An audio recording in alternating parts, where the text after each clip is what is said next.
Juan Kapitulo 6, versikulo 35. Si Jesus miingon kanila, "Ako mao ang pan nga naghatag sa kinabuhi. Ang muari kanako dili nagayod gutomon, ug ang mutuo kanako dili nagayod uhawon." Ang mga puno Pan sa kinabuhi. maglikon unta sa mong pagtuo ug gagaka kami sa pagtuman sa imong mahal nga kasuguan. Ang ginumanaa kaninyo. Santos nga Ebanghelyo sumala ni San Lucas. Sa nakaduol na ang mga adlaw nga si Jesus bayawo na ngadto sa langit. Mihukom siya pag-adto sa Jerusalem. Ug mipadala siya mga sinugo aron pag-una kaniya. Misulod sila sa usa ka balangay sa Samaria aron pag-andam sa tanan alang kaniya. Apan nagdumili ang katawhan sa pagdawat kaniya, kay padulong man siya sa Jerusalem. Sa pagsaksi ni ini, sa mga tinunan nga Santiago o si Juan, mingon sila kaniya, "Ginoo, buot ka ba?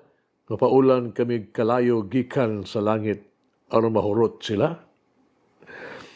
Apan milingi si Jesus, gibadlong sila. Unya, mipadayon sila pagpanaw sa laing na usab nga lungsod. Ang Ebanghelyo sa Ginoo.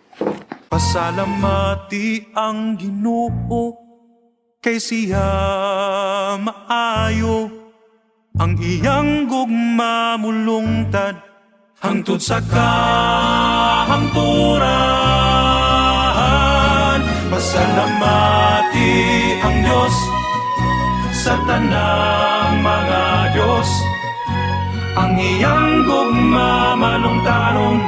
Pasalamati ang Ginoo sa mga Ginoo, ang iyang gugma malungtaron.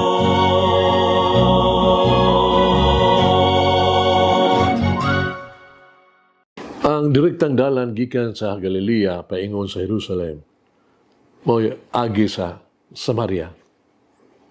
Apan ang mga Hudiyo sagaran naglikhan ining direkta nga dalan. Nganuman, kitungod sa dugay ng panahon na ang panag-indigay o lahom kaayong pagdumotali sa mga Hudiyo o sa mga Samarianhon. O si Jesus, ug ang mga tinunan, wala gituguti nga mga Samarianhon sa mga Samarianhon nga moagi sa dalan paingon sa Jerusalem.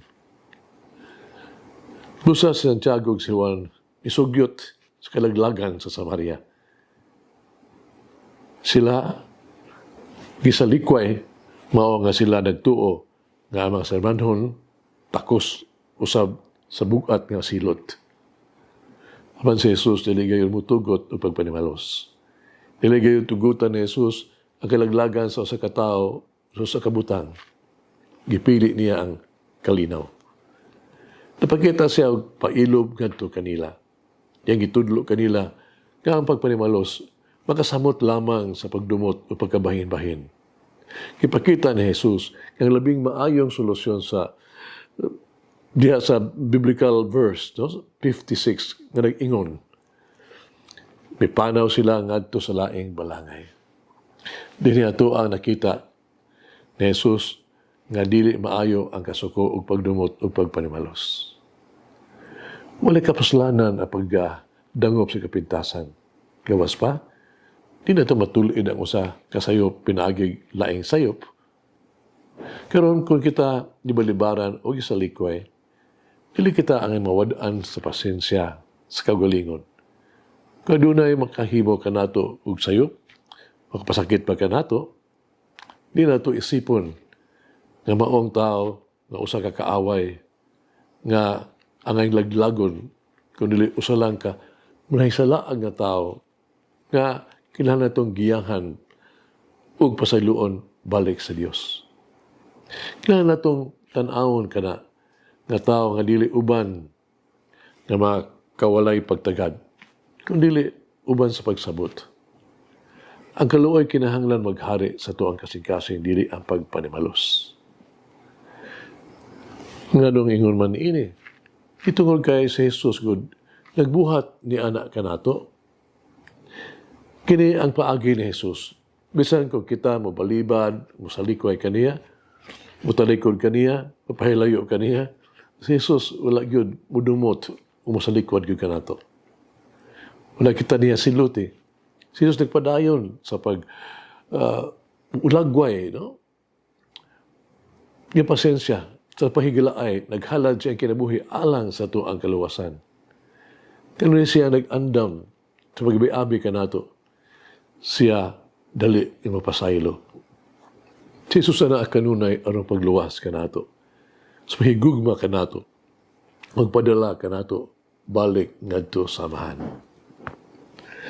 Pero sa gulanon, bispiras ka to, sa kasal, ang kaslunon, ang bride, nagkisulti sa iyang inahan, nangayo og tambag.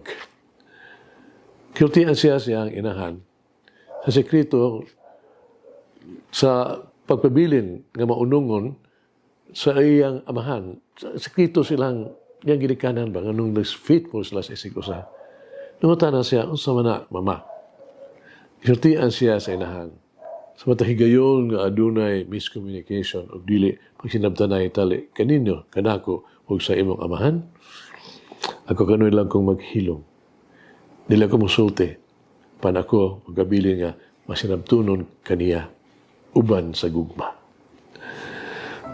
Mag-ampo kita, magagagaam nga Diyos, maluloy ang amahan. Tuguti ako, makakataon gikan kanimo, pasunda ako kanimo. Tuguti ako, maluloy ang amahan, na mahimong nga pinasayloon, o mahimong mas matunagdanon, o maluluyon. O Diyos, magagagahom sa tanan.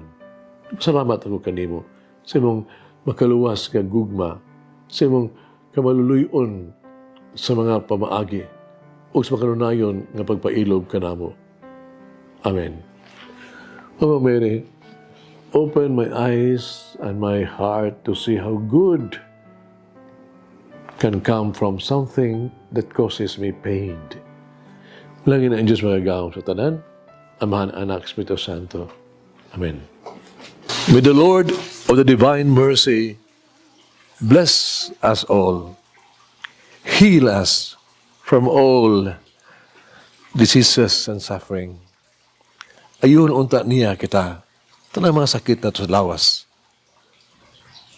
o sa kalag, body and soul. In the name of the Father, the Son, and of the Holy Spirit. Jesus, I trust in you.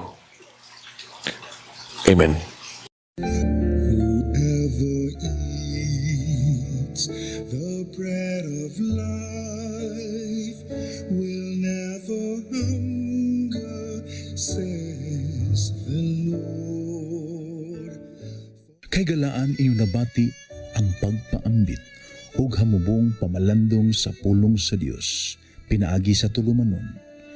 Pan sa kinabuhi nga gidumala ni Monsignor Daddy Silva. Hangtod daw sab sa sunod higayon, daghang salamat.